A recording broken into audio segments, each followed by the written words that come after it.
ज़िंदगी में क्या करें ऐसा, जो आपको लगता है कि हाँ, पैसा आकर्षित होगा या फिर हम ठीक है वो मेहनत है, मेहनत का फल मिलता है, लेकिन कोई ऐसा उपाय जो लोग आम आदमी अपने घर पे कर सकता है? पैसा एक एनर्जी है। आपके मेरे पास भी एनर्जी है, इस स्टूडियो में भी एनर्जीज हैं, ये लाइट एक एनर्जी है। कभी भी लाइट जा सकती है यहाँ पर, कभी भी लाइट आ सकती है यहाँ पर। वैसे ही धन एक एनर्जी है। अच्छा। मेरा बच्चा, पहले ज़माने में ना हम नानी के घर जाते थे, जी। हम दादी के घर, हम बुआ के घर जाते थे, बुआ हमारे घर में आती थी। अब ना तो कोई गर्मी की छुट्टी होती है, ना कोई किसी के घर जाता ना आता। और अगर घंटी बज जाए और पता चल जाए मामा आ गए, हे भगवान अब खाना बनाना पड़ेगा। पहले ऐसा नहीं था।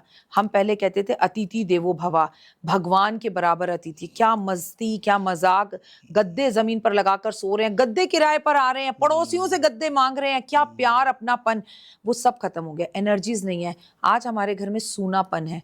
हमारा मकान बड़ा है पर हम अकेले हैं। तो मेहमानों को घर बुलाएं, मेहमान बनकर किसी के घर जाएं, मिलते मिलाते रहें, घर में ढोलक बजाते रहें, गीत गाते रहें, घर में जन्मदिन बनाते रहें। रात को 12-12 बजे जानवरों की तरह भूत पिशाचों के साथ जन्मदिन ना बनाएं, दिन में बनाएं।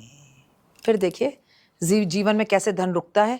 आपके घर में आज आता कौन है? आज आपको किसी के भी घर जाना है ना, मैं कह रही हूँ किसी के घर मौत भी हो गई ना, फोन करोगे, आ जाऊं भाई, तू आ जा। अरे ये कब से हो गया भाई?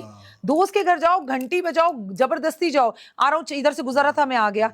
आज आप ऐसा कर नहीं सकते। कोई ऐसा अगर आपके जीवन में घर है ना, जहां जाने से पहले आपको पूछना नहीं है, तो आपसे ज्यादा रिच और अमीर आदमी कोई नहीं है। और अपने गिरेबान में झांकिए, मैं अपने गिरेबान में झांकूं तो ऐसे घर किसी के पास नहीं है। नहीं है। मशीन बनकर रह गए हम लोग। ठीक बात है, ये बात सही है।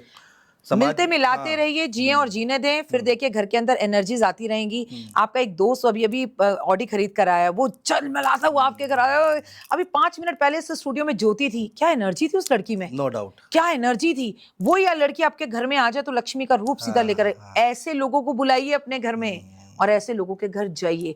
नमक खाइए दूसरे के घर का और अपना नमक दूसरे को खिलाइए, फिर देखिए धन कैसे आता है। आज ही ज्योति जी के घर जाऊंगा मैं फिर। अच्छा मैडम, लोग कहते हैं, बहुत लोग ऐसे शिकायत करते हैं कि लेट सक्सेस मिल रही है, अभी तक कुछ हुआ नहीं है, उम्र हो गई है 35 साल 40 साल, लेकिन वो सक्सेस नहीं मिल पाई है। पहली बात तो ये सक्सेस का क्राइटेरिया क्या है, दूसरा ये है कि क्या वाकई ऐसे लोग समाज में हैं या फिर वो क्या करें जो जल्दी सक्सेस मिले? सक्सेस क्यों नहीं लेट मिलेगी आपको? आप शादी लेट कर रहे हैं। आप देखिए पहले जमाने में भी हमारे मम्मी पापा 21-22 साल की उम्र में शादी करते थे। मैं ये नहीं कह रही कि छोटे छोटे बच्चों की शादी करो। आपकी जब सक्सेस की उम्र हो जाए, जब आप बालिग हो जाए, अपने बच्चों की शादी कर दो। आपका बच्चा 10 लड़कियों को लेकर घूमे या आपकी लड़की का 10 लड़कों के साथ अफेयर हो या बार बार ब्रेकअप हो रहा हो, सिचुएशनशिप हो रही हो, कंडीशनशिप हो रही हो, ठीक है, इमोशनल शिप हो रही हो, उससे अच्छा ना एक रिलेशनशिप हो और उसी से विवाह हो जाए अपने मर्जी से। आज के जमाने में और पहले जमाने में आप हर चीज खुद लेट करते हो। आप किसी भी युवा बच्चे से पूछो शादी, अरे अभी कहाँ से 30 में करूंगा, तो भैया सक्सेस भी 30 में मिलेगी। पहले जमाने में छोटे छोटे में शादी करते थे, जिम्मेदारी घर पर आ जाती थी, लगता था बच्चों की फीस देनी, आवारागर्दी दोस्तों के साथ कम हो जाती थी, ये ट्रिप वो ट्रिप बंद हो जाते थे, बीवी बच्चे को देखना, उसकी जिम्मेदारियों को उठाना, बीवी घर पर है तो घर लौट कर जल्दी आना, तो सक्सेस जल्दी मिलती थी। बात बकवास लग सकती है लेकिन गहराई से सोचेंगे तो मैं बिल्कुल सही कह रही हूँ। आज हर बच्चा हर चीज लेट करता है।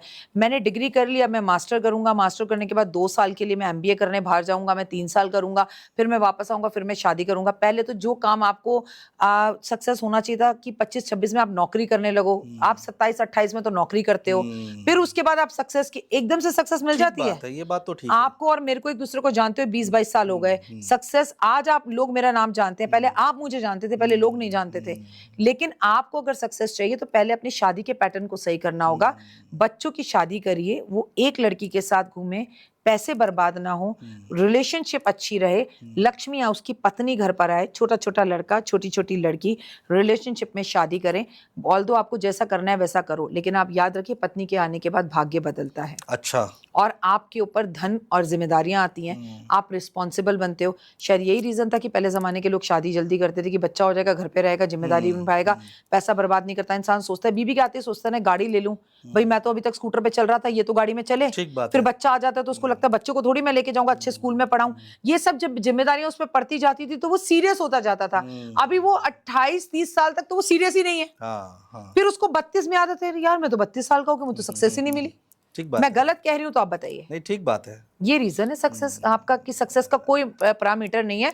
लोग इतना ज्यादा पढ़ना चाहते हैं, पढ़ना इज नॉट ए बुराई, जिसने पढ़ना है वो शादी के बाद भी पढ़ लेता है। हम 30 साल तक अपनी जिम्मेदारियों से दूर भागते हैं और 32 साल पर हमें एकदम से याद आता है कि हम तो सक्सेस ही नहीं है। हाँ हाँ हाँ हाँ हाँ। That's a mean. प्रॉब्लम सिर्फ